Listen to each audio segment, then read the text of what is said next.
Hello and welcome to Overcome a Mental Health Podcast. I'm very excited for today's guest, Danny Stevens. Welcome to the show. Thank you for having me. What's going on, man? Okay. It's a pleasure having you. Most of you will know Danny from formerly of the Audition, and he actually does his solo stuff now. It's Danny Stevens. Danny, I just want this show to be yours, so I'm just going to give the microphone over to you. Yeah, man. Like I said, thanks for having me. I appreciate you letting me come on. And I think, just to start off, I think mental health awareness is a noble avenue for you to take, my man. It's important. I suffer with mental illness, as I'm sure a lot of us do. Um, my family, everyone has a story about it, but yeah, I mean, as far as music relates to it, I think mental health and music are kind of always, being a musician, are always kind of at odds with one another, man. And I spent my all of my 20s touring on the road and just nonstop doing music. And you know when you're young and excited and all of these opportunities are coming your way, like just rapid fire, you kind of just lose a sense of what's going on. And like, you kind of, you, if you let yourself get lost, like you never really find out who you are as a person and as an individual. And I think like for a lot of us, once it started going away, um, a lot of us had these kind of like identity. I know I did. I had an identity crisis when the band was over. And so I really leaned on alcohol, and that was my crutch. And it started while I was in the band, and it was touring and alcohol just go hand in hand. And I think once the band ended, as I said, that I had this identity crisis, and I was in Nashville and lost and just drunk, and I ended up getting sober in 2018, and I haven't had a drink since. And I really I sought therapy. I got put on SSRIs and anti-anxiety medication, and it happened to work for me. And I think the more we normalize it, the easier it will be for people to seek help that they need. And like I said, it's a noble cause that this is what you put your time into. So I'm just happy to be here, man. I appreciate you having me, for real. Yeah, it's a pleasure to have you on the show. And be willing to be so open and come on and talk about your sobriety and addiction and all that stuff. Like it's not easy to be vulnerable. That's one thing I've figuring out while doing this. Like it took a lot for me to open up and say some of the things I've said, and hopefully I'm not hurting anybody's feelings by being honest about it. Well, hey, man, if it's the truth, and if you're just speaking it, then it's kind of on them. But there's a fine line between like being an asshole and telling the truth. Like Mm-hmm. there are a lot of people that aren't very nice to others get away with their ways just by saying, "Well, I'm just being honest," which isn't helpful, because it's there's something called tact, and people that are just honest in that way. I don't know. There's a difference. Um, but yeah, I mean, I, I'm an open book when it comes to it because I know that people struggle with it, and it's funny. It's funny being in Nashville. Like I've had people reach out to me and how did you do it? What was your secret, for lack of a better term? And it's interesting how many of those people that like sought advice from me, and they're kind of still stuck in their ways. And Mm-hmm. I think that's the addiction, right? It's not necessarily like homeless and like begging for change. It's a spectrum of addiction. And I'll just say this: I'm glad that I was able to escape it, because if I hadn't, I would not be very happy with myself. I can tell you that because I wasn't, and that was 7 years ago. So I can only imagine what I would be feeling like 7 years later, continuing down that road. Yeah, and you are in an industry where like there's alcohol is pretty prevalent. Like how do you deal with that? Do you feel like triggered or anything like when you're around it? No, I don't. I I never. I mean, once I make a decision on something and work my way through it. I mean, let me back up.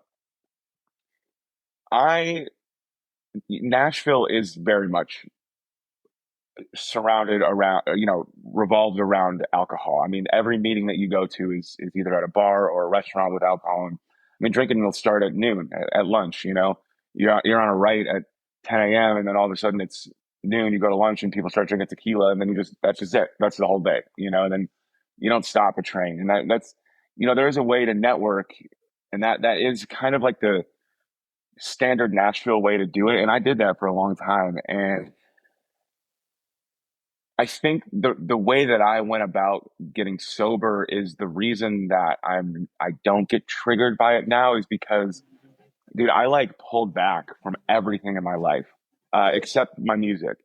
I kind of like excommunicated myself from my whole network in Nashville, and it was really hard to do that, because those were the people that I was trying to build my career around and with. And I came to a point where I had to really choose if that was worth it over, really, I mean, just continuing to poison myself.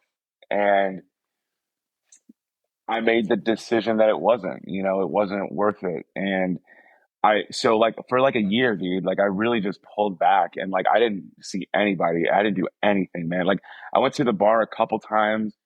And I would give myself like a midnight curfew and be like, all right, dude, like if you're out here till midnight, that's it. You're going home because nothing good is happening at that time. So any conversation you may have or any type of networking you may do, it almost is irrelevant because you're the only one that's going to be taking it seriously.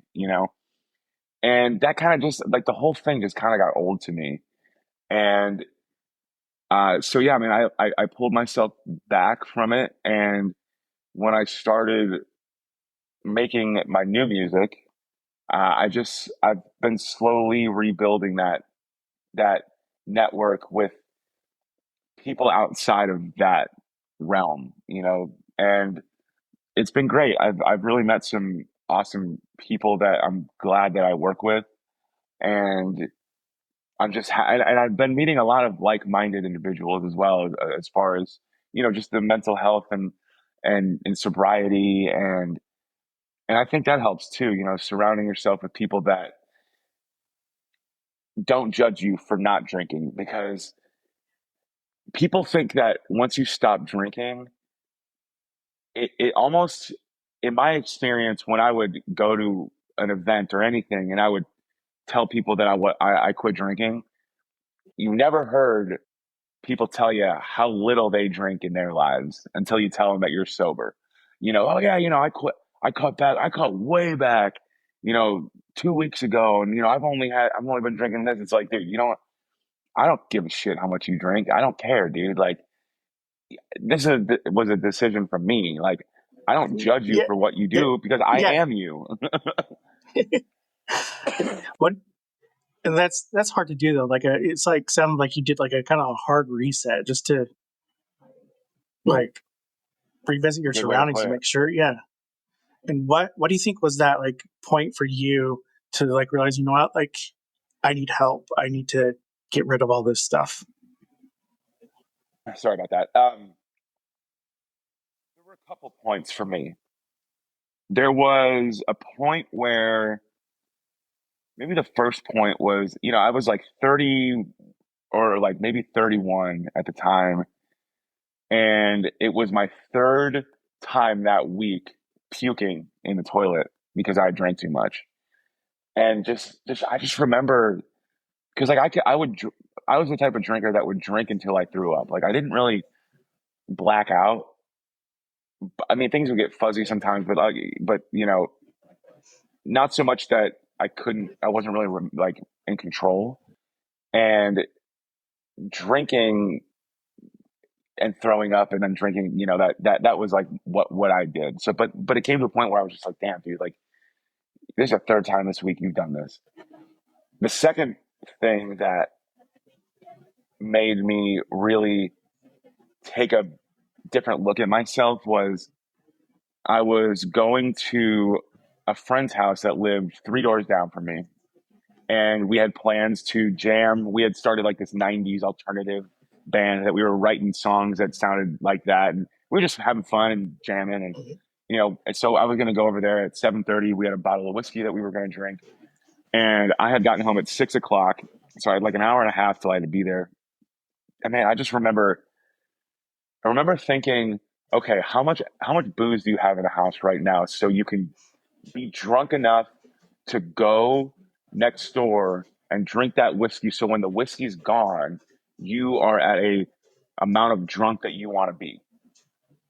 And so I ended up drinking like 4 White Claws, and this was right when White Claws came out. So I mean, it was like the first thing on the market like that, and they were fucking delicious.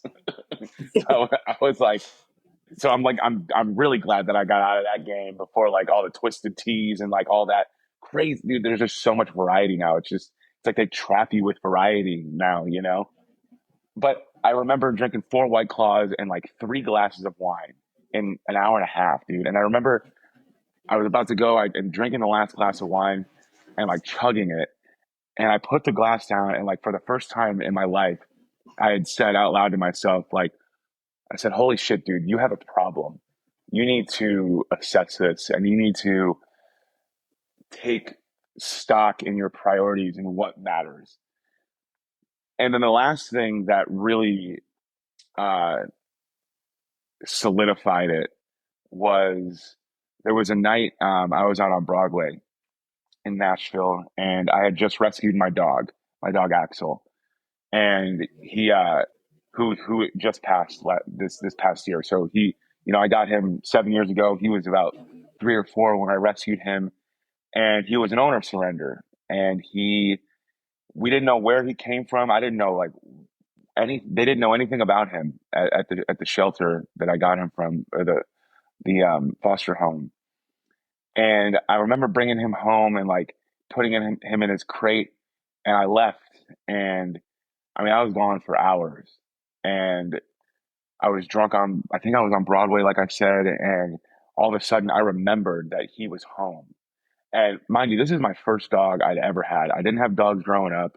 I lived with a couple dogs, but like, they weren't my responsibility. It was hands off, like, hi, pet. And I wanted a dog because I was so lonely and I needed a companion. And, I was drinking so much. And when I remembered that he was home, I I called an Uber and like was just like sick, dude. And not like because I drank too much, just like sick to my stomach, thinking that I was so selfish to leave this poor animal alone for any more amount of time than he would be comfortable with. And I got home and I looked through the window of the front door at him, and he was just standing there with his ears poking out of the cage. And I walked in, man, and like I opened the cage and he just hugged me, and like I broke down. Like I had a total breakdown. And that was the moment. I was like, all right, man, like this is it. Like you really need to reassess what you're doing. And I set a date. And so this was in like no late November, like right before Thanksgiving of 2017. And I set a date for myself of January 1st, and not a New Year's resolution, but just like a date that like was easy to remember and I knew I would stick to. And it was close, and it was far enough away to where like I wasn't stopping in that moment.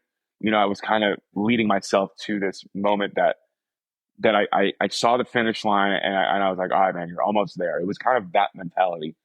And I remember, man, I was at a New Year's Eve party at one of my good buddy Johnny McGuire's house, who's also an incredible writer and artist in Nashville. And I Everybody was in the backyard at a fire. And I walked in the house by myself and I grabbed a beer from the fridge. I sat on the couch alone. I ordered an Uber and I drank that thing. And that was it. That was it. I was done. I went home. I woke up hungover as hell the next morning. And, with Axel in my arms, dude. And, and that was it. No more drinking, dude. And I haven't had a sip since. And that was over 7 years ago now. That's really cool, and it's crazy like what a dog can do for those types of situations. Man, I have a go ahead. I have a rescue dog myself. Yeah. We got him when he was probably about 16 weeks old. I don't know where he came from, but I was dealing with some bad anxiety issues, and I started training him. He helped me overcome a lot of those. I never saw it like my wife did, but she's like, he helped you, like hands down. Wow. He's really helped you. That's awesome, man. I mean, I know the feeling. I get it. I mean, it's really cool to have something around you that is constantly just joyous. That is nothing but pure love. And I feel like the first time I ever understood unconditional love and like really actually got it was when I got Axel. And I remember a moment I was looking at him in his eyes and just like I felt it. I felt it. And it was like the first time that I got it. And then I think, and it's funny, I tell my wife like the only other time that I felt that was looking at her, and just Yeah, I put those two things together because it was just so like pure and different feeling, and it was like an understanding, and I credit him for like being for allowing me to be able to recognize that in somebody else. that's awesome. Good stuff. And when you were like going through like your drinking and stuff, like did it affect your mental health at all? Oh my God, yes, yes, absolutely. I mean, how could it not, right? I mean, the reason that you do it is because you're running from something, right? And it's not until you can kind of assess it and figure out what that is, you know, that it's funny because I like saw myself. I knew what I was doing. I knew that I was like fucking up, man. Like I knew it. And I was able to like I'm so lucky that I was able to like kind of almost get out of my own way and just be like, "Hey man, you have an issue and you need to stop doing this." And so many people don't get that. I don't want to call it a privilege, but I made the decision for myself and I was lucky to be able to do that. Whereas so many people get forced into it. And that's when, my dog just came in. Our other boy, he must know that we're talking about dogs. Dude, what are you doing? They can sense it. They can sense it. I Yeah, dude, promise you. he knows. Hold on. I'm going to get him out of here real quick. Is that okay? Yeah, you're totally good. Give me 1 second. Get out of here, you goof. How'd you get in here? Go on, go get your mom. Now, get out of here. Okay. Sorry about that. Where was I? No, you're good. He's huge. He's a German Shepherd. So, like, if I let him in here, he would just destroy this whole thing I'm sitting on. You're good. But, but yeah, I mean, I don't remember what exactly the point was, but I'm just glad that I was able to recognize the issue within myself and because looking back on it, nobody in my life ever really sat me down and was like, "Hey, man, you might want to like think about what you're doing." And I don't know whether I'm grateful or I'm a little bit bitter about that Yeah, because like it really did make me choose, and I had to be the one to make the decision for myself without any other outside opinion. It was just how I felt and what I felt. yeah. And I personally think though that's a really good thing because like if it wasn't until I admitted that I had a problem like with mental health issues that I actually was willing to go out and connect with the resources that I needed to get better. And I Absolutely. mean, That and and I've been struggling for years, and that wasn't until the end of last year that I really got the therapy that I needed. And it seems like I mean, you're doing a podcast on it now, so it must have like, helped and changed your mind significantly. It gave me the motivation I think I needed to actually go on with the podcast. I've had the idea for a while. I've Really? always I wanted to mean, do it. Yeah. that's great, man. I probably 6 months after I got sober, maybe sooner. It might have been like 3 months, but a relatively short time after I got sober, I sought out therapy as well. And and it was awesome. It was through a therapist that only works with musicians in Nashville. She specializes in mental health for musicians. And she worked on a sliding scale, which was huge for me because, musician, we're broke, dude. Just that's just the way it is. That's the life I chose. So she's able to, she would have a sliding scale. So I was able to get the therapy I needed for a price that I could actually afford because she was a musician herself that understood, how we operate and like how hard it is on us. And, you know, talked about identity crisis and, she helped me realize that not everything was all my fault all the time because I always thought it was. And that kind of clicked for me. And I saw her for a number of months and then, I graduated out of her program as she called it. And it really, man, it really helped me. It really did. And I implore anybody who needs somebody to talk to do it. Yeah.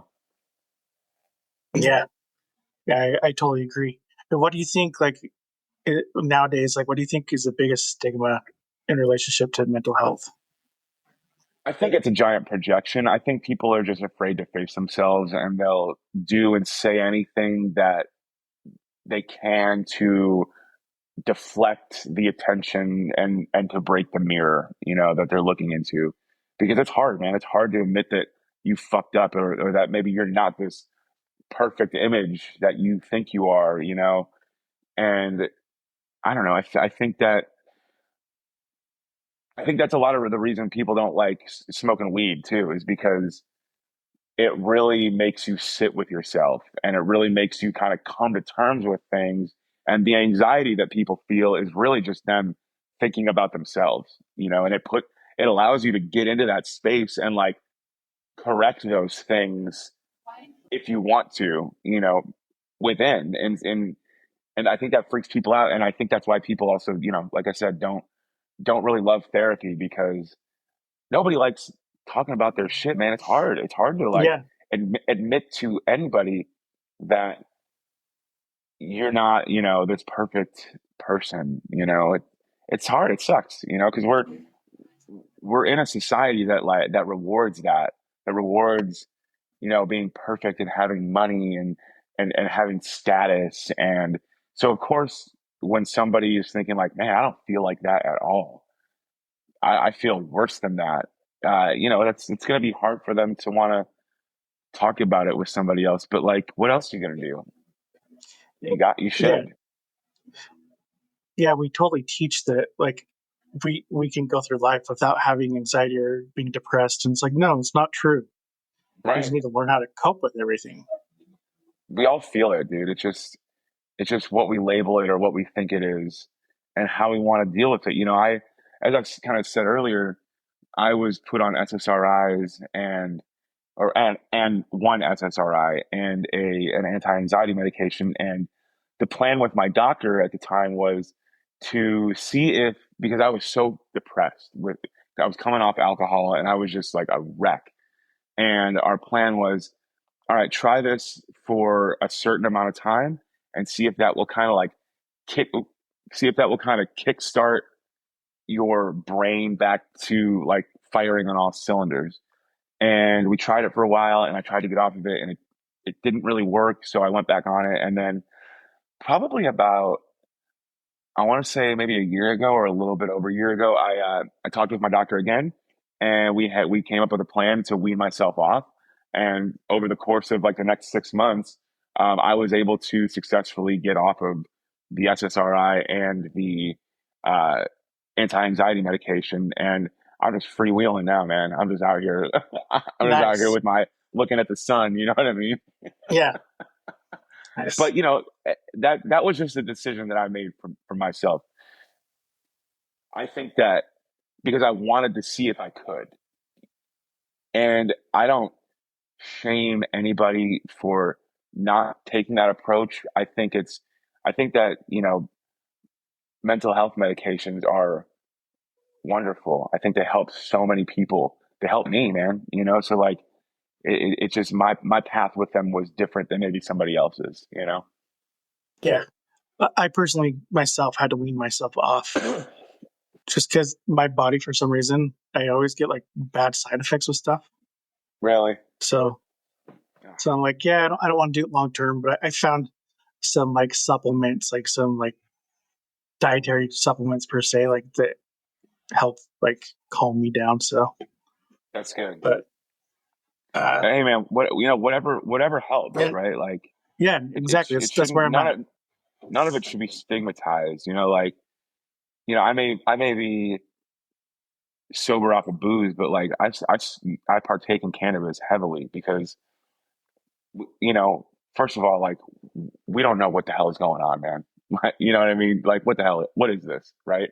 So we got to have a little bit of fun, and if it's something that isn't destroying my life and draining my bank account and putting me into debt and can actually like open my mind, I'm all for it, man. I'm all for Yeah, natural ways of dealing with things.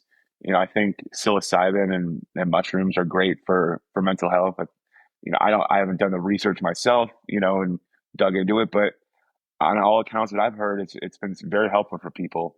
Um, yeah, I mean that's where I stand with it. I think whether it's you know a pill from big pharma or smoking weed, whatever helps you. I think that's important. And finding those things can be difficult. I've seen people that I care about deeply struggle trying to find the right thing that works for them. And it becomes a frustrating thing where like they just kind of just end up getting in their own way and just being like, what the fuck is wrong with me? Like, why can't I figure this out? And that's that, that's so tough to see. But maybe there is maybe they'll find the thing that'll work for them eventually, and then it'll be all be good, yeah. And I have a buddy, a good friend that has some mental health issues, and he swears by like gummies and Really? smoking weed, and he says that like it's the one time when he does it, like it's one time that he actually feels calm and happy, like stress Yeah. free. Yeah. It has a funny way of doing that, it's funny that it's a natural thing that makes our bodies feel better. Mm-hmm. you know but it's true, man. Like if not for that, I first of all, life would be pretty boring, because it opens you up, man, and it makes you feel things that maybe you wouldn't. It makes you hear things, and that you just have a more critical awareness. I think a lot of times when you're smoking or eating edibles, and I enjoy that. I think it's obviously be safe with it, but have fun, and you don't have to get as high as you can every time, but like if it helps you to take a hit of your dab pen before you know, go do something, hit that pen, dude. That's gonna Yeah. help yourself. you know. And isn't there like different mixes of like it though to like one specifically for calming, and then there's other stuff that you put it to like make you more high.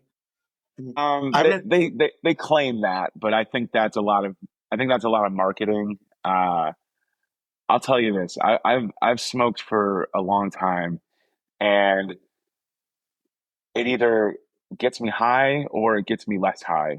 I've never been like, if you gave me a blind test of marijuana and I smoked all of it, I would feel no different from either. I would just yeah feel more or less of like the high, the THC, depending on the content of that. But like, and I've read up on like theories about that, like that sativa and indica are the two where indica is the downer, sativa is the upper, but because everything's been crossbred and hybrid for so long that there's no true indica or sativa, so it's all just a hybrid at this point. There's nothing.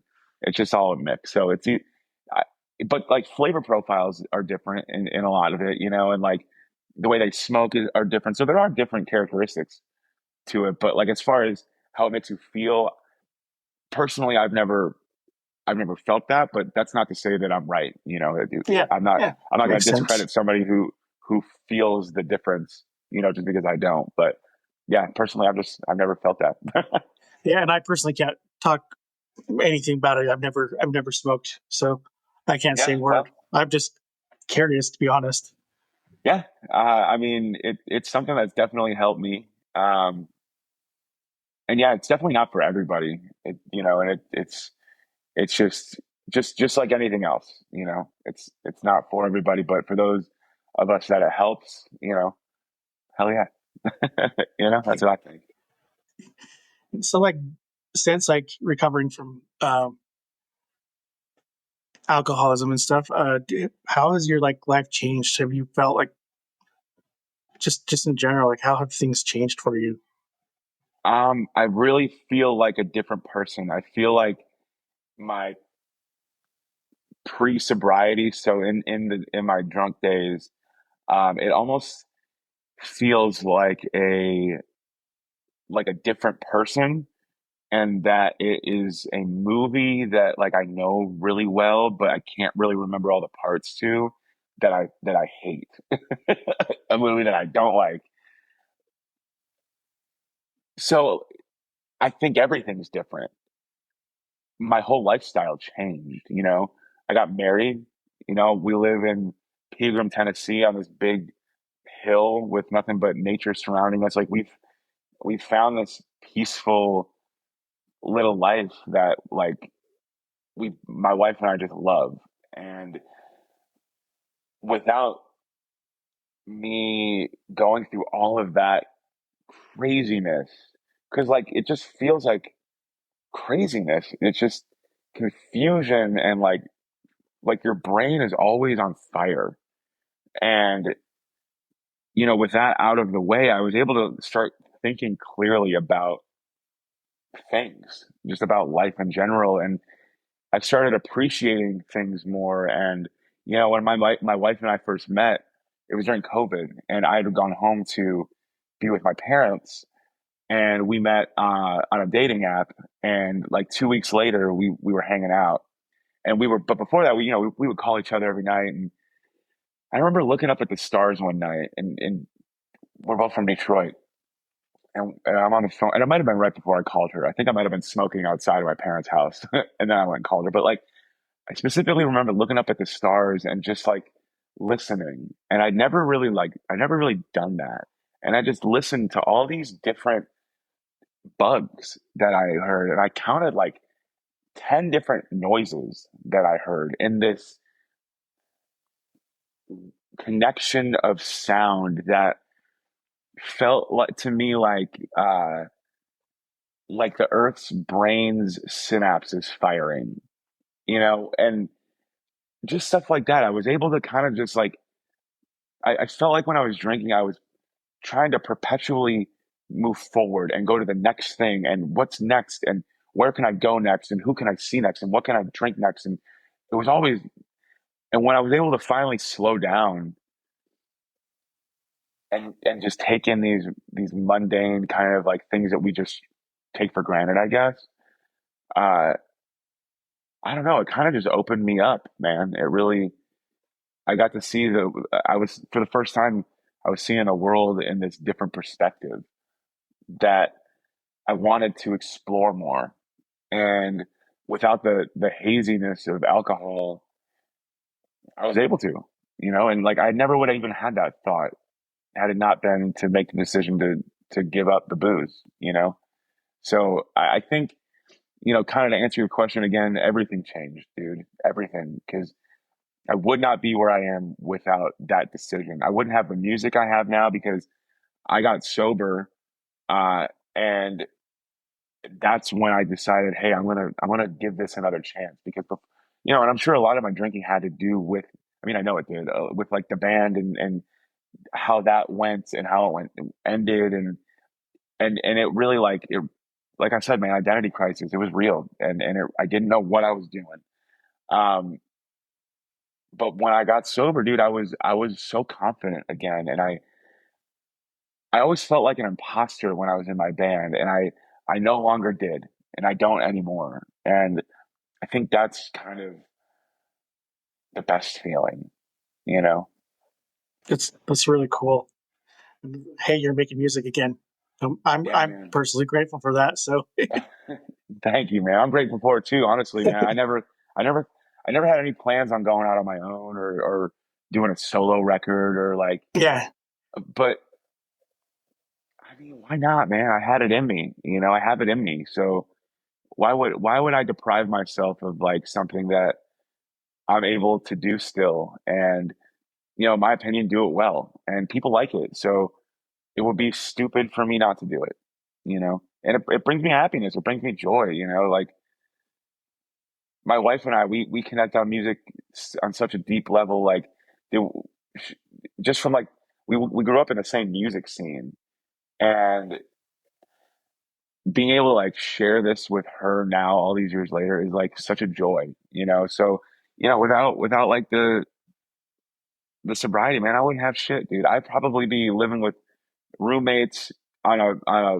fucking air mattress, you know, drinking still, dude, and it would not be good. It would not be yeah. good.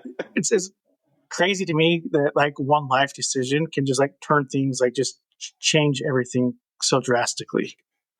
180, dude. I hit the brakes and it just made sense for me to do it at that time. And like I knew that I had a bigger responsibility with Axel. I knew I owed it to myself. And you know, as most families do, I think there's a long line of addiction in my family, and I was able to see where that led, and that was not a place that I wanted to end up. And I mean, it was right there for me to see. I was looking at it. I knew, and you know, and I just did it, man. I had to get out of it, and you know that path is different for everybody. For everybody, you know, I was lucky to not have to go to like a rehabilitation center or, you know, I I, I really just kind of writhed in pain alone in my bed for 6 months every day, you know, until like started feeling like a human again, and just kind of picked myself up and continued to try my best to like better my situation and myself. Yeah. And it sounds like you just set that goal and you're like, I'm doing this no matter what. Like, this is going to be me now. Yeah. And I didn't know who that me would be, but I knew it was going to be a better version than the one was at the time. You know, it had to be. I just was I was so like sick of myself, you know, and just, it just needed to happen, you know? So, what do you think, like, looking back, or I guess think to the like present day, what do you think society can do better to help people that are suffering with addiction? Number one, stop shoving it in our fucking faces all day long. Pardon my French. I know I cursed. Nope, nope, you're good. You know, dude, how many alcohol, and I'll talk alcohol specifically, like how many alcohol commercials can they throw at us every day? All over. Why is that legal? And I always make mention to my wife. Every time we're watching television, I mean, if we're watching a 30-minute show and there's 3 blocks of commercials, there's at least 6 commercials about some type of medication. Dude, it's fucking outrageous, dude. And all these alcohol brands are just shoved down our throat. And like I said before, there's just so much variety that it there's a drink for everybody now, you know, for everybody. Where it wasn't like that before. It was either disgusting beer, you know, when we were growing up, it was either disgusting beer or like disgusting whiskey or vodka. You know, there wasn't high noons and trulies and all these like fancy barrel whiskeys and all this. So I think it's just I think as Americans we're it's capitalism, man. So we're just trapped, you know, and it's on us to decide whether or not we want to partake in what's being advertised to us, because it's all an addiction. Consumerism is an addiction in this country, and alcoholism is just, really at the core of it, consumerism, buying what you think is best for you, or like what you like the most. And I mean, it's hard to escape it. So like, what do you do? I mean, I don't know. I know that's your question, but Yeah. but like the fact that like you can't advertise for cigarettes or vapes or marijuana, but you can advertise for alcohol wherever you want is mind blowing to me. It makes no sense. Yeah, yeah, I agree. I'm on the same page with you. I was actually talking to a guy from another country a couple of weeks ago. He was kind of brought the same thing up with dealing with pharmaceuticals Yep. and how, like, he's like, in my country, it's illegal to advertise for pharmaceuticals on the TV, but you see it all over the United States. Dude, I say that to my wife all the time. I'm like, how is this legal? How is this legal? Like, what are they advertising to us? They're advertising a pill for me to go ask my doctor about. What the hell? That's not a product. What is that? Like, Yeah, what kind of advertising is that? What That makes no sense to me. It's just almost like a reminder that the context of the subject matter is irrelevant. It's them in our faces all day long saying, "Hey, we're here," because what is something that government has tried to wrangle in for years is big pharma, and they just keep pushing the pedal down on us, and they're just and back to like SSRIs and stuff, like yeah, they are helpful, but I'm sure there's plenty of doctors out there that just prescribe shit just to prescribe shit and are not qualified. Maybe you're not. I don't want to speak outside my range, but there's pay to play doctors out there, and it's just it's tough when it's such a corrupt system and there's so much money involved, and they will just do whatever they want. I mean, yeah, that's really what it boils down to. They'll just do whatever they want for as long as they want until somebody stops them, and it's going to be harder every single day because they gain more power and more money day over day. yep, yep. So what do you This is do? a whole other topic I could just go rant on for probably hours and hours. Same, Because same, because dude. to me, it's like it's a legally um, organized cartel. Yeah, That's how they absolutely. run. Absolutely. And those doctors, they get paid to prescribe certain drugs. Like that is insane. So like you may Yeah. not even need something and they're going to prescribe it for you just because Yep. maybe it'll work Nope. for something that you It's like, have. here's a band-aid, slap, and Yeah. then here's another pill because you have a side effect, slap. Like, Oh my God. Yeah, dude. Like I saw a commercial yesterday for, is your antidepressant not working how you'd like it to? Well, here, have this add-on, an antidepressant booster. It's like, oh my God, like maybe yeah, maybe just that antidepressant isn't working for you. Maybe you need to try something else and not add some other and thing. not add to it. Yeah, Like, because it goes back to what you said though. It sometimes it takes a little while to find the right antidepressant that works for you. So, like, I would not recommend slapping on another one. no, definitely not, dude. And it also really helps to trust your doctor because I trusted my doctor. I had been seeing her for years. So like so I really trusted her word with what the plan that we had.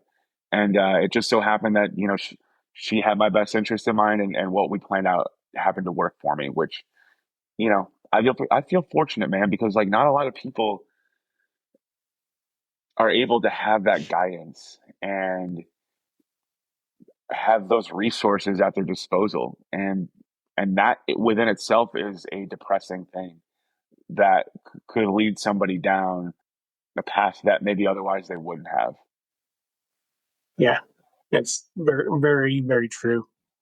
And I feel fortunate to like have a good people surrounding me to push me forward and keep me moving in the direction that I need to.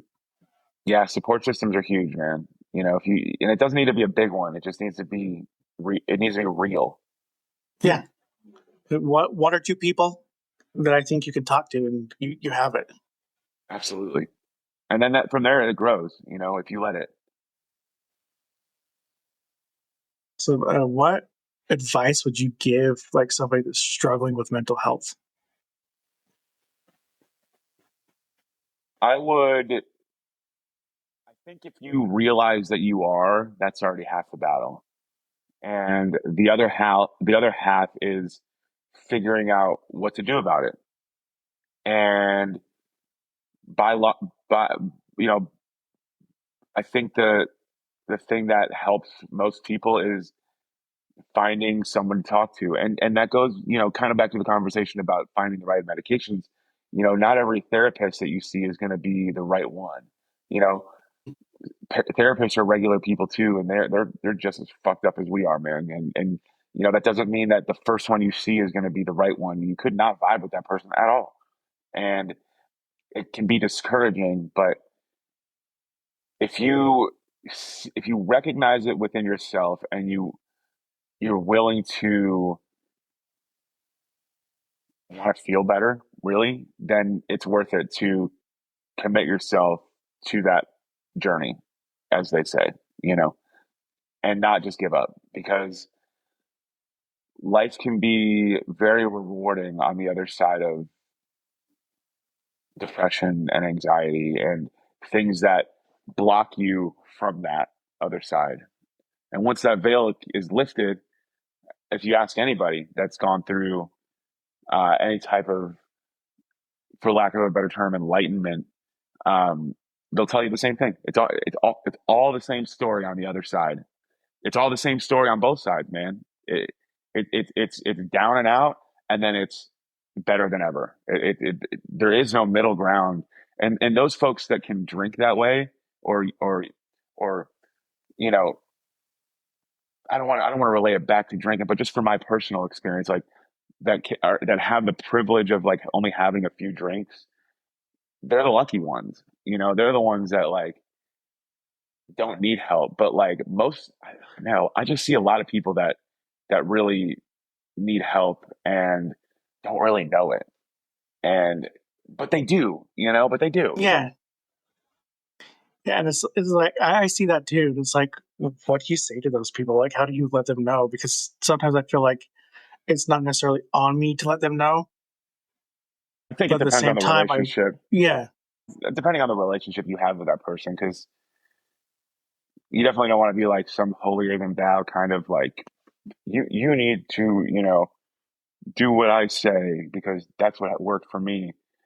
But words of encouragement are huge for people going through tough times, and just I think just being understanding and listening. Kind of to touch back on what we were talking about at the beginning.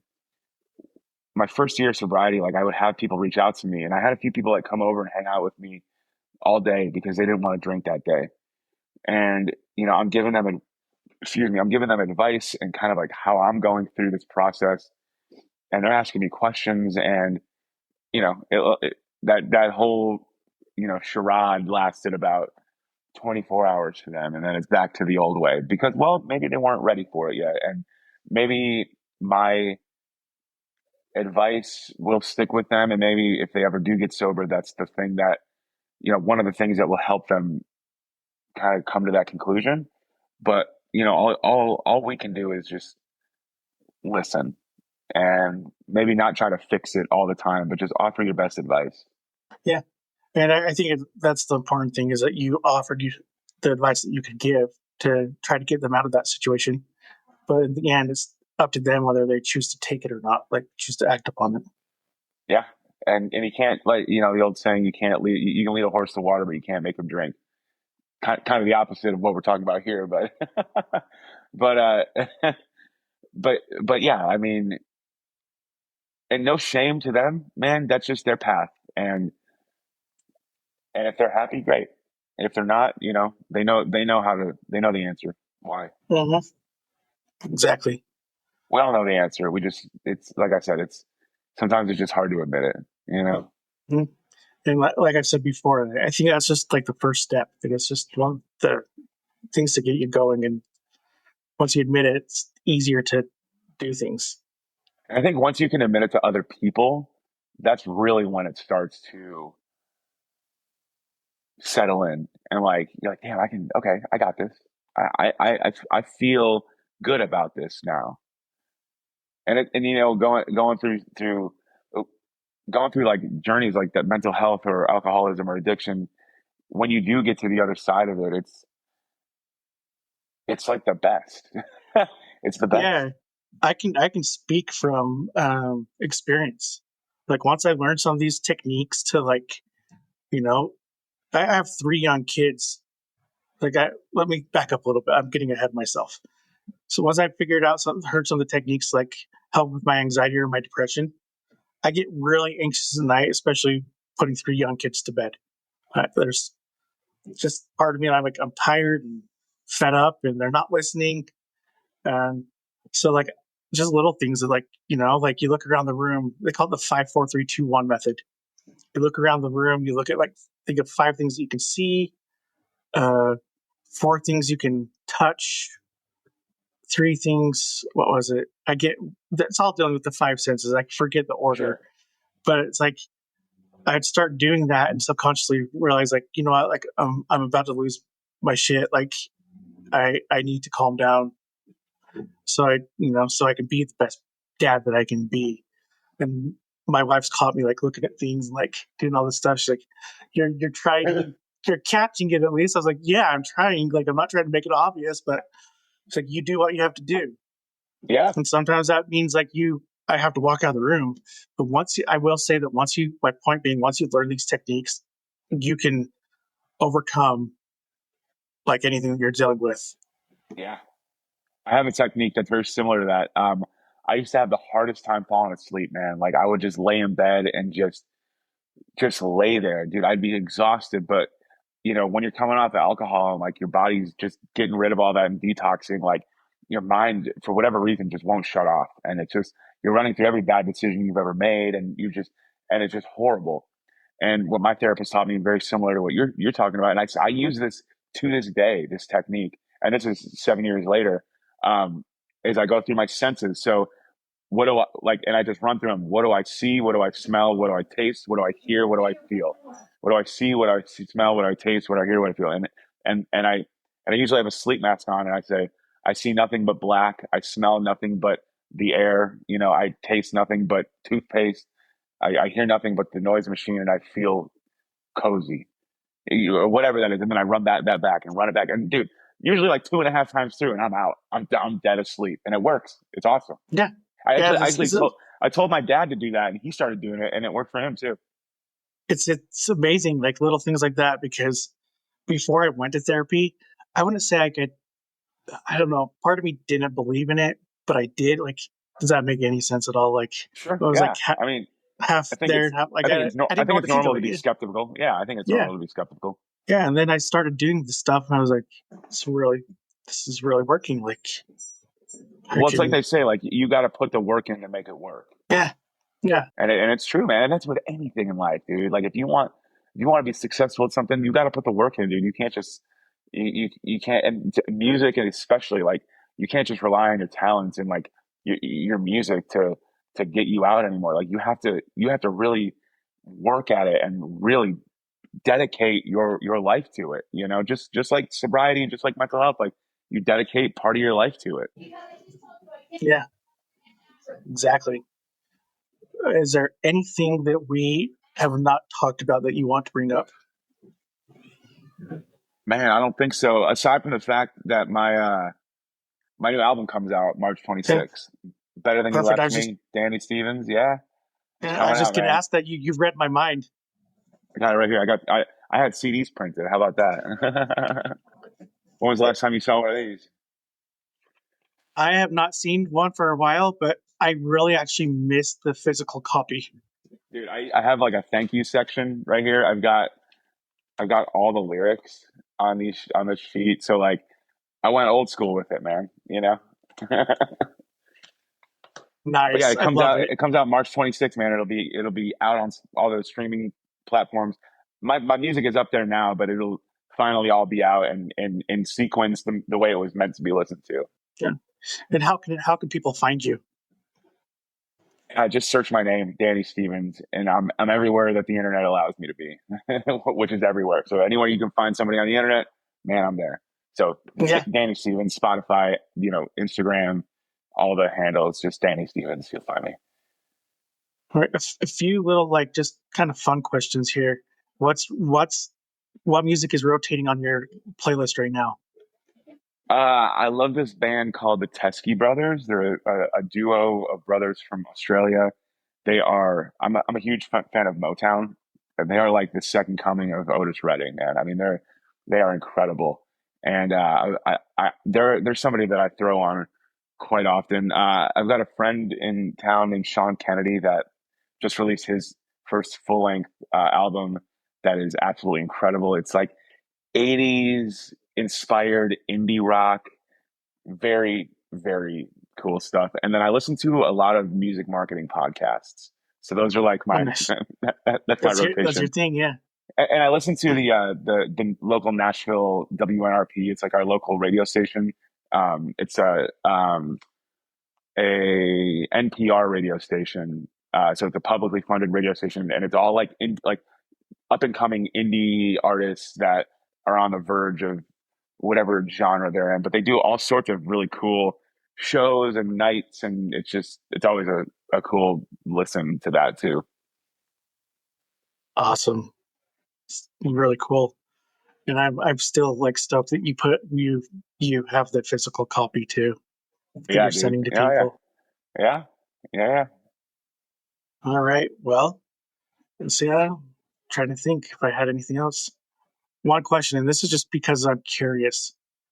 Coming from kind of an emo, like the pop punk scene, do you like listen to that type of music at all? Like, or were you just kind of part of the scene? Like, I'm honestly just really curious because like I've That's a heard good like different question. like I've heard like different varieties of an answer. Some people are like, no, I don't listen to it, and others like, yeah, I indulge in it once in a while. But What do you think? I'll leave it up to you. What do you think? And then I'll tell you the answer. I'd say yes to some degree. Okay. I think it's a layered question. So I was introduced to the genre in like 2000, and from 2000 to 2004, it was all I listened to. Everything that I could get my hands on, I had. I had rare bands from California, demos on CD. I don't even know how I had them. I had, and the local scene in Detroit was so incredible that like everybody was putting out all this great music. So, uh, sorry, I thought the door opened again. I totally lost my train of thought. What was it? Oh, do I listen to the genre? So up until I started touring with, or really joined the audition and we started writing for the first record, is when I really stopped, like a hard stop on the genre. And I let it influence me substantially on the first record. But I think by the time the second album came out, I hadn't listened to literally anything that came out really past 2004. Even like Newfound Glory is one of my favorite bands, but even like their Catalyst album, which I believe was released in '04, I wasn't really even fucking with that. I was already kind of getting into back into like Motown roots, and I was finding country music again. And I was really loving R&B. There's a bunch of R&B artists that I was introduced to on the road, and so I really started digging into all these different musics that I had never been exposed to because I'm touring with all these people and they all have different iPods, and I'm going through their iTunes and like I'm taking stuff from them, and all these different artists and singers, and I'm just like collecting all this music on my iPad or on my iPod. And I think you can hear that in Champion. I think you can really hear a distinct difference in my writing and my vocal stylings from the first two records. And I really think that's when I found my voice was that stint of touring. And I learned the singer that I was, and I was listening to all this different music, and